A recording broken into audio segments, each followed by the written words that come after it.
كابتن احمد شوبير اتكلم على مهاجم النادي الاهلي الجديد، وهل النادي الاهلي غلط لما جاب موديست؟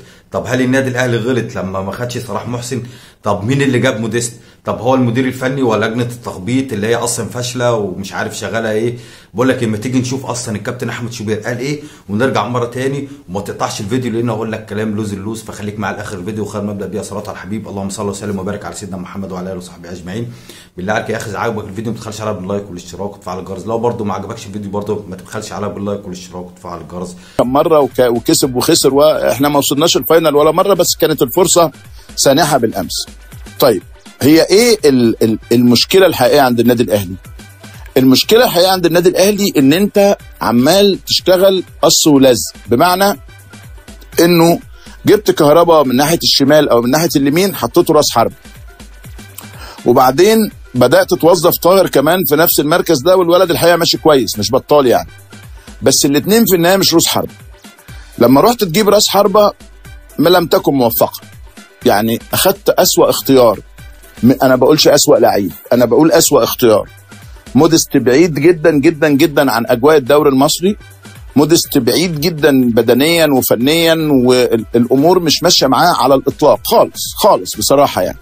فاحنا قعدنا نقول نستنى ونصبر ونصبر ونستنى، لكنه مش هيقول. يعني خلينا نكون امنا كده، انت كان المهم عندك الدوري الافريقي والسوبر الافريقي وكاس العالم للانديه، فرحت ضحيت ودفعت مبلغ كبير بالنسبه لفلوسك، انت دفعت مبلغ كبير عشان تجيب موديست وجبته، ووافقت على اختيار المدرب. والمدرب على فكره لما كان شايف راجل هداف في الدوري الالماني، راجل بيجيب اجوان مع بروسيا دورتموند، بيجيب اجوان مع برلين قبلها، يعني شغال كويس وعامل ماتشات كويسه، لكنه خلاص لم تكن موفقا في اختيار موديست. المختصر المفيد، الاهلي في حاجه الى راس حربه طبيعي مش متخلق. انت مخلق راس حربه من على الجناب، حطوا راس حربه، وكهربا الحقيقه لم يقصر. وراس الحربه الاساسي بتاعك اللي هو كان محمد شريف مشي راح السعوديه وماشي كويس على فكره مع نادي الخليج، فما بقاش عندك راس حربه. ساعات بتحط بيرسي تاو، ساعات بتحط طاهر، ساعات اصلا بتحط كهربا. لما جبت صلاح محسن لم يكن موفقا، وهكذا. ولو يعرف ان موديست هيطرد وانه هيبقى بره، كان صلاح محسن دخل في القايمه على حساب حد يعني، كان ممكن، لكنه ده ما حصلش. فدي نقطه مهمه جدا جدا. الاهلي في كل الاحوال ضمن على الاقل ضمن 2 مليون دولار، بس ممكن يبقى 2.5 اذا كسب الخاسر من مانشستر سيتي واوراوا يونايتد الياباني. شوف، هنفترض انه مانشستر سيتي طبقا لكل يعني التوقعات صعد. اذا كنتم مفكرين ان مباراه اوراوا سهله تبقوا غلطانين. ليه بقى؟ فريق اوراوا الياباني رغم انه السنه دي بيعاني شويه وخرج من دور المجموعات وهو حامل اللقب في اسيا، فريق اوراوا فايز السنه اللي فاتت على الهلال في عزه وحاصل على بطوله اسيا. فريق اوراوا الياباني فريق سريع جدا، ولعبوا زي لعب كده في لومينينزي بس على اسرع، شغل الاستحواذ. لا بيلعبوا كرات عاليه ولا بيلعبوا كرات طويله، الكرات الطويله بتلعب بس في حاله السرعه الفائقه، وبيعتمد على سرعه ثم سرعه ثم سرعه، جري ثم جري ثم جري. ولو خسر من المان سيتي ده طبيعي بالنسبه له، مش هيبقى عنده حاله من الاحباط. فالاهلي زي ما قلنا يوم ماتش اتحاد جده، اخرج من حاله الفرحه والبهجه والسعاده وركز في مباراه في لومينينسي، وكانوا مركزين عشان نكون امنا جدا يعني. توفيق غاب، توفيق صاحبك. طيب يا سيدي، كابتن احمد شوبير اتكلم على مهاجم النادي الاهلي الجديد، والنادي الاهلي الجديد محتاج لمهاجم اجنبي في الفتره القادمه اللي هي بتاعت يناير، اللي هي كام يوم ان شاء الله باذن الله. طيب كابتن احمد شوبير قال لك موديست وكم الفرص اللي بتضيع، وكان سهل جدا تصعد نهائي كاس عالم. ده فعلا ده صحيح، ده صحيح. طب هو كابتن احمد شوبير بيتكلم بيقول لك قص ولزق، النادي الاهلي بيقص ويلزق. يعني ايه؟ بيقول لك كهربا اصلا ما كانش موجود، هي اصلا ما بيلعبش مهاجم، فاحنا جبناه من ناحيه اليمين او الشمال حطيناه في المهاجم. بيقول لك مع ان انت مشيت المهاجم اللي هو محمد شريف، على فكره يا كابتن احمد شوبير التصحيح بس بسيط، محمد شريف لما اتعاقدت معاه كان وينج، انت جايبه على اساس وينج، ما كنتش جايبه على اساس مهاجم. مش مهم مش مهم. بس الكلام هنا بقى والسؤال هنا، لما النادي الاهلي راح اتعاقد مع موديست، اتعاقد مع موديست بناء على ايه؟ تعاقد مع موديست بناء عليه على انه هو مهاجم فز، مهاجم بيلعب في الدوري الالماني وخلاص. طيب انت لما جبته، هل انت حضرتك ما سالتش عليه؟ يعني ما سالتش هو اخر مره لعب امتى؟ طيب هو اخر هدف جابه امتى؟ طيب هو اخر نادي كان معاه اصلا امتى؟ لا انت جايب اصلا موديست وهو اصلا من غير نادي، قاعد 6 شهور في البيت ما بيلعبش بيتفرج بيتمرن مع فرقه درجه ثالثه مش درجه ثانيه كمان، بيتمرن معاهم. معنى كده ان مفيش نادي عايزه، ليه؟ لانه خلاص معروف كبر 35 سنه، وفي نفس الوقت شوف بنيانه الجسمي، لا مش مدملك كده، تخين كده، بطيء. انا مش حاسس صراحه ان هو ده مهاجم النادي الاهلي اول ما شفته، اول مش مع اني يعني قلت ممكن لعل وعسى والتمسنا العذر جاي من المانيا، وفرق اللغه وفرق الكواليتي بتاع اللعيبه وفرق الثقافه وفرق البيئه وفرق الدوري والكلام ده كله. لكن موديست ما قدمش من ساعه ما لعب مع النادي الاهلي، ما قدمش خالص ورق اعتماده خالص، ما فيش. حتى الجون اللي جابه كانت خبطه ودخل الجون.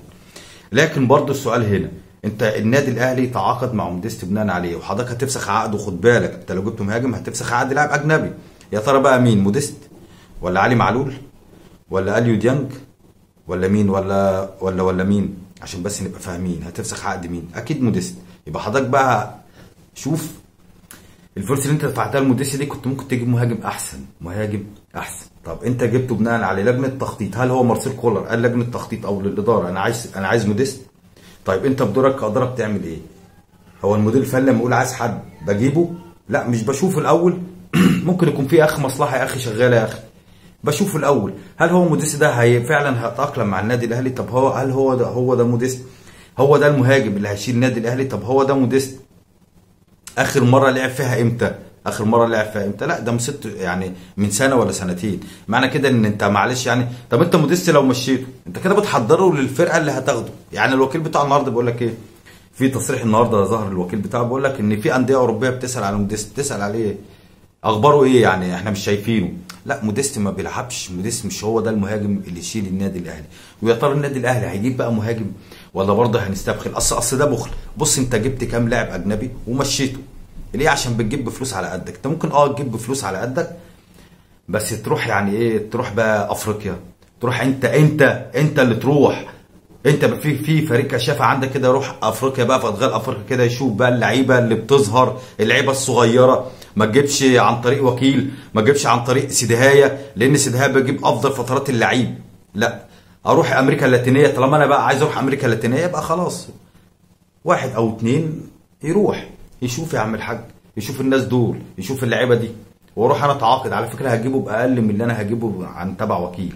يعني انا هروح فريق مثلا زي اي فريق بقى في امريكا اللاتينيه. طالما احنا خلاص متوجهين لامريكا اللاتينيه ودماغنا في امريكا اللاتينيه او امريكا الجنوبيه، خلاص نروح بس احنا اللي نروح، احنا اللي نشوف، احنا اللي نروح، واحنا اللي ما تجيبش عن طريق وكيل خالص. لا او هتجيبه بسعر اقل من اللي انت هتجيبه عن طريق الوكيل. يعني فريق سان داونز ما بيجيب لعيبه من امريكا اللاتينيه، لكن لعيبه ايه؟ لوز فرز اول. وبيجيب ايه؟ بيجيب لعيبه بسعر قليل. طالما انت عندك ازمه في الدولار يبقى لا خلاص بقى نعمل زي سان داونز عادي. يعني نعمل زي سان داونز، نشوف كده يبقى عندنا كده فريق كده كشافه كده، يروح هنا ويروح هنا ونجيب المواهب دي نستقطبها عندنا. اللي ينفع الفريق الاول ماشي، اللي ينفع نبيعه ماشي، وتبقى الدنيا شغاله. ما اجيبش خالص انا عن طريق وكيل عايز ياكل عيش، او واحد صاحبي داخل النادي الاهلي بقى عايز ياكل عيش، فبيروح بقى مكلم المدرب او مكلم الاداره، ده في لعيب 1 2 3 هو اصلا على الله حكايته. لا ما ينفعش، مش هو ده النادي الاهلي. النادي الاهلي بقى له بتاع 2 3 مش عارف يجيب مهاجم، ما بينهاجمش. وانت راح تجيب لي صلاح محسن هو اصلا لما انت جبت صلاح محسن فادك بحاجه لما جبته من الاول وعلى اسعار اللعيبه؟ لا طبعا، لا ما عملش اي حاجه. مش هو ده لاعب النادي الاهلي، مش هو ده اللي هيدي النادي الاهلي.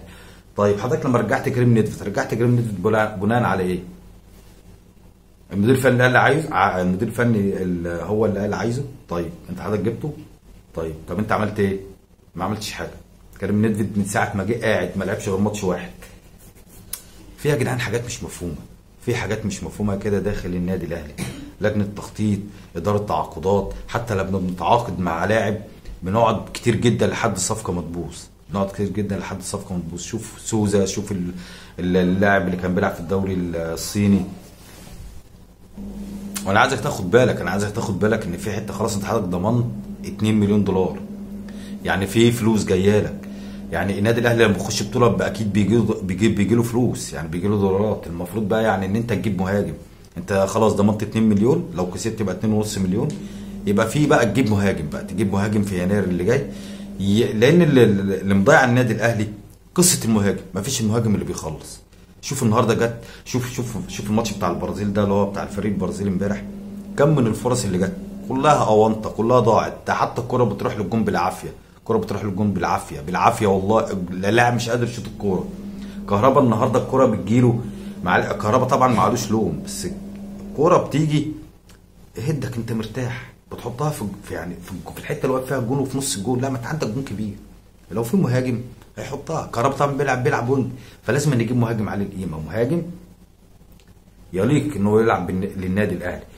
شوف شمال افريقيا لما بتجيب مهاجمين حلوين يا اخي، عندك الترجي، عندك الوداد، عندك الرجاء، عندك اذا كان النجم، اي فرقه من شمال افريقيا بتجيب مهاجمين كويسين. سان داونز، حتى الافارقه نفسهم بيجيبوا مهاجمين كويسين. الا احنا ما عندناش حته، احنا لازم نجيب واحد كده ايه على الله ان شاء الله. والله نجيبه بقى، يعني احنا يعني المدرس ده احنا بنعده للفريق اللي رايح، بنعالجه وبنعده وبنخلي اللياقه البدنيه بتاعته عاليه عشان نروح الفريق اللي رايح. بس هو ده. لكن انت هتعاقد مع مهاجم يبقى لازم تمشي مدرس. يلا خلصت حالاتي بالله عليك. اذا عجبك الفيديو ما تخليش على باللايك والاشتراك وتفعل الجرس، والسلام عليكم ورحمه الله.